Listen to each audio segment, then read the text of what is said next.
So what's up again mga tropa? Nandito po tayo na sa San Juan, Batangas. Yan po, dito po yan sa Sea Heaven Resort. At talaga naman pong napakaganda po dito sa lugar po na to. White Beach. Kompleto po sila dito sa mga water activities. Ayan po, mura lang po yung pag-entry po dito. May sukli ka pa. Off-season po ngayon dito, kaya medyo solo po natin yung lugar po na to. At yan, pauwi na po tayo dito, pero dadaan po muna tayo dito sa pinagmamalaki po nilang Oliver's Kutuhan. Ito po yung Batangas Bike Sport. Super special daw po dito yung kanilang Botong Batangas. Ayan po. Sa skinita po tayo dumaan dito, papasok. Medyo pasa po yung lugar. Ayan po. At ito po yung ayan, yung logo po nila. Kuya Oliver's Kutuhan. Ayan po. Dito po yan sa Batangas. Ayan. So yan, ito po. Talaga naman pong napakarami pong tao po dito. Ayan po, talaga pong pinipicturean. So nag-trending po kasi itong gotuhan po na ito sa TikTok. Ayan po. Ayan po yung aming boss, si Sir NK. Ayan, kasama po natin siya dito.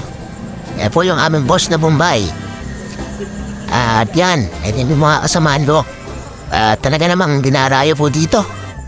Ayan po yung mga kasamahan ko, ayan. Sir Manny. Ayan po yung mga Team Nebesi ha. Ayan. Meron po maliit tindahan po dito. Ayan.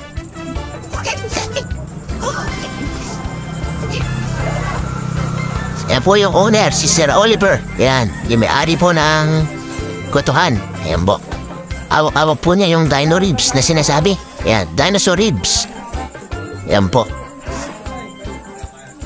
Napakalaki ng mga laman. At sa mga malambot. Ayan. Ang talagang kulong-kulo. Ayan po yung mga kasamahan ko. Ayan. Ayan si ate.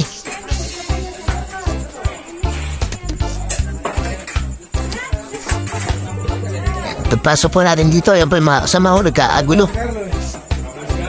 So yan, ito po si Sir Mark, si Danger Man.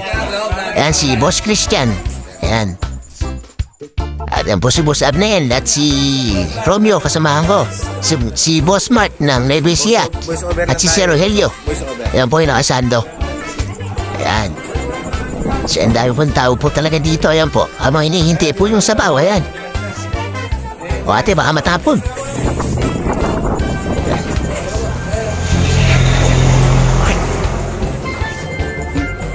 So yan o. Talaga naman o. Ano pa dito? Hindi yung ano, sabi mo yung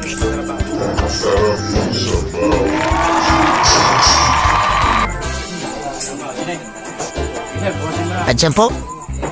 Ito na po yung kanilang pinagmamalaki. Ang Batangas Pride na dinosaur ribs. Ayan po. Bulalo. Sarap. Hindi ko alam kung anong part ba yun. Ayan, tapos na po kami kumain dito. At busog na po kami dito. Ayan po, picture taking po bago po umuwi. Salamat po.